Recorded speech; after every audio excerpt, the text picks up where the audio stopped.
Welcome to my diary. I'm Tatami. Here I talk about whatever I want to, and today I want to talk about how the Boston Tea Party was essentially a riot that destroyed property meant for the community, um, because people felt that things were unjust and that they were being used and abused by those richer and more powerful than them to bleed them dry of everything they were worth and then leave their body to the dust and tell the story that that's what they wanted, that tell the story that that's what they asked for.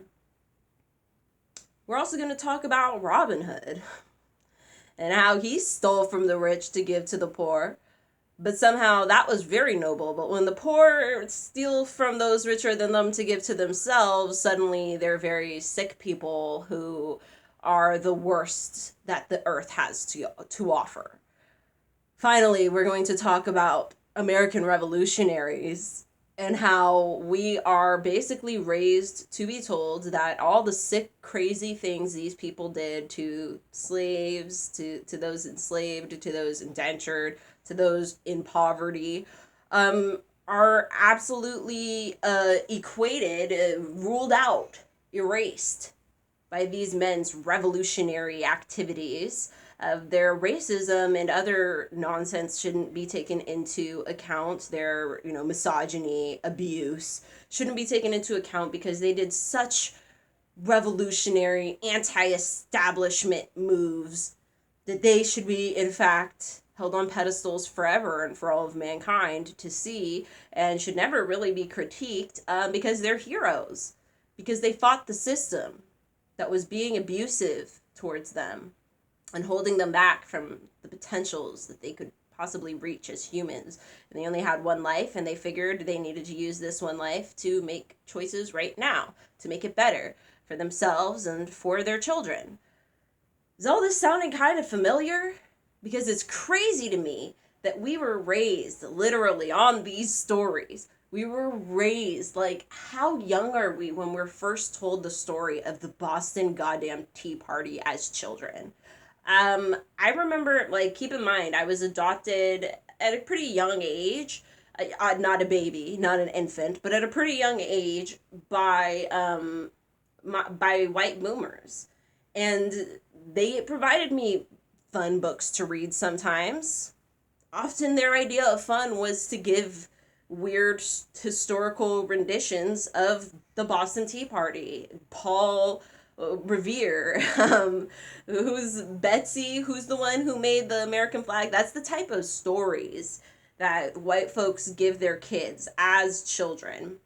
You're supposed to uplift this type of stuff. You're supposed to feel in your heart the patriotism behind the move. It wasn't about the fact that they were breaking and entering and destroying property. It was about the fact that England was trying to milk them dry of every last penny these people were able to earn, because that's what they used colonies for. It was to make the motherland richer, the homeland richer. It wasn't to actually build up and civilize anybody else. And we're to obviously forgive them for dressing as Native Americans to make people think Native Americans were doing it. Their protest was to not take responsibility to themselves, to somehow they were going to get better lowered taxes by blaming it on Native Americans. I'm not sure the rhetoric, but the point is that that was supposed to work, and that we are supposed to forgive them for trying to blame a abused, oppressed people in that area at the time, because they were being revolutionaries. God damn it, they were making a change. We can see all the nuance and make all the excuses because the end goal is now something we all live with, right? But for some reason, we understand that, and we uplift that, and we teach the children that. But then when people feel so detached from their community because they feel like they are working minimum wage jobs, that are these companies like Walmart are just sucking in the money, right? They take the money from all these goods. The goods are being paid to China, to wherever else, that is mass producing items, and that money is not going back into the community. And the very few ways it is going into the community is through slave wages, pretty much starvation wages, should I say, to to these members of the community who barely can live on these wages. And so we have this situation where these communities are literally sucking dry the money out. Are these companies are sucking dry out of the communities. The government has also got its hands in the community sucking dry, and it's very stingy with the money that it's taken out. It don't want to give it back. It don't want to invest in education. It don't want to give health care for all. It don't even want to work on the infrastructure, which is the same. We have the same dams, the same roads, the same damn bridges, pretty much since the 50s and 60s, and they're all coming to an end, right? A dam broke, what, a month ago in Minneapolis, near Minneapolis. Was it in Michigan? I don't even remember. Someone's dam broke, and there are they said that there's like a dozen other dams that are the same age all around the country that could burst. You know what I'm saying? We're not even investing in the infrastructure. Y'all could die from that at any time. But yet and still, we are shocked when those same people who are absolutely not being taken care of, because they don't live in the suburbs, because they aren't looking the right color, because their parents didn't immigrate from the right country. We're surprised, therefore, when those same people turn around and start throwing the tea overboard. Who they want change. They want to get a fucking reaction out of you. They want something to fucking happen. And for some reason, we understand it when it's the people who are from England, and by all intents and purposes, I mean, yeah, they were being taxed off the ass, but they weren't being, killed in the street at the time. They had it a little easier, in my opinion. But we understand their motive. We understand why they'd go out. But whatever reason, we do not in any capacity understand why poor people, impoverished people, people who are stuck in a cycle of Walmart, of fast food chains, of various other institutions that are willing to use you for all you are worth, for hard labor, and pay you minimal that you can barely live off of. We are shocked that those people would try and take advantage in a situation and try and come up for themselves. Then we have the situation where it doesn't even have to be like some big showboat, everybody come out at the same time and protest, riot, etc. We got a lot of Robin Hoods in the mix, don't we? We got a lot of people who are out here taking stuff, and we're all assuming that they're taking that TV for them. Heck, maybe they're taking that TV because they can't afford one and they got kids in the house who would love to see a movie once in a while. So they managed to get their hands on a nice TV for the next generation. You don't know. You know what I'm saying? You don't know what these people using this stuff for. They could be Robin Hooding it. They could be Robin Hood it for themselves because they're the little bunny girl who needs a goddamn meal and their mom can't provide it for them or whatever. They can't provide for the kids, whatever. You know what I'm saying? Maybe that's them. And so it's crazy to me that we uplift Robin Hood. That's people's favorite, movie, animated movie. They love it. They love his voice. They love his character. They love everything about it. People will read it. People will remake it. People will parody it. People will uplift Robin Hood to the saints. But when somebody in real life, Robin Hoods, dude, they get pissed. People are pissed. And it makes no sense to me that people are just so up in arms, just don't commit crimes. But it's like the original crime is the poverty. The original violence was the poverty. You're concerned about the violence against the building, the violence against, the people protecting their property or what have you. But there was an original violence that this violence was beget from, right? This violence birthed this violence. So you can't really be mad at the baby violence when there's a looming mama violence right here who's absolutely been devouring everyone in their sight. And these people have been touched by that. And then, therefore, they're going out. I'm sorry, I just don't see it. We empathize with that little bunny mama and all her damn kids in the movie. We understand it when we read it in the book. And we're like, damn, Sheriff, y'all ain't got enough? You ain't got him enough? Damn, King John, y'all ain't got enough yet? But when it's out here in real time, people out here don't have shit. People out here can't eat. 40 million people unemployed and miles long of fucking food banks, and people out here just, why are they out here stealing? Well, gee, people keep saying that thing about, when you reject the child will burn the village to feel some form of warmth or whatever. And that's exactly what we see here. It's people speaking. It's the streets speaking, as Dave Chappelle says, right? It's people out here saying, you used me, you abused me for long enough, and now we're done. It's the same as with all the abusive relationships, right? We can understand when a beaten wife of, a decade of taking the beatings suddenly pulls out a gun and just shoots him. We understand it. But for every reason, we don't understand when people are chronically kept in poverty, chronically kept down through the laws, through the system, through the norms that everybody's practicing, right? It's not just the ones written in law, it's the one written in culture and community, where people automatically feel some type of way about certain people and hold them back from certain opportunities just without even thinking of it, because it's that ingrained. It's the social norm to do practices like this. It's a social norm to treat money like this, and that automatically keeps certain people out. So we're not even willing to recognize how this is society's issue. This is a way deeper issue than just a couple people Robin Hooding out here. We have a true blue issue of poverty that has violently impacted and abused so many people.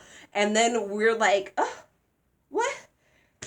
And I'm supposed to be like, well, that's capitalism. But for some reason, the people at the very top of the food chain somehow get to be like, oh, well, now I'm too big to fail, so everybody's got to pay me out, even when they could easily fail. The system says that when you fail, you fail. Goodbye, sir. It's nice having business with you. You are a relic of the past. But now it's suddenly, we got to keep these things alive at all costs, socialism for the rich, right?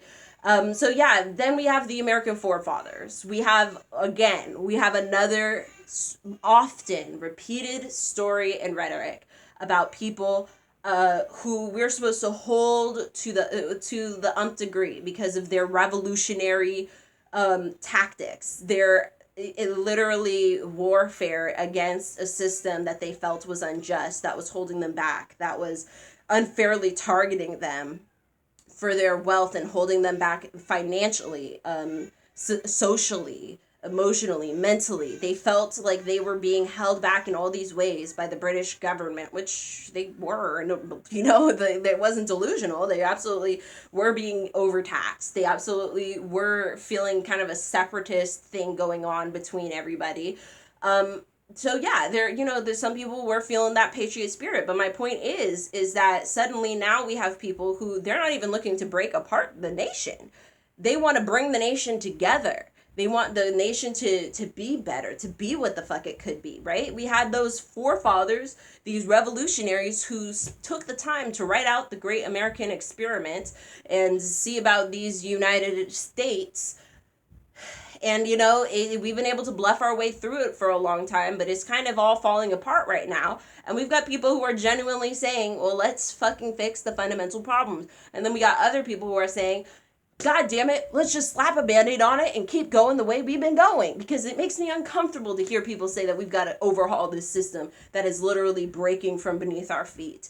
I was thinking about that recently. I was thinking about the Boston Tea Party. I was thinking about Robin Hood. I was thinking about all these little, second grader, first grade reading books that I used to get and find at school and find everywhere else, that it was just always ingrained in you. That's the only history they teaching you in school, is all this American mumbo jumbo. Love America. America's the best. American history. Love the American history. Yeah, it don't matter all the crimes they committed, but love these different presidents. Love these different forefathers, the founding fathers. Love these people, right?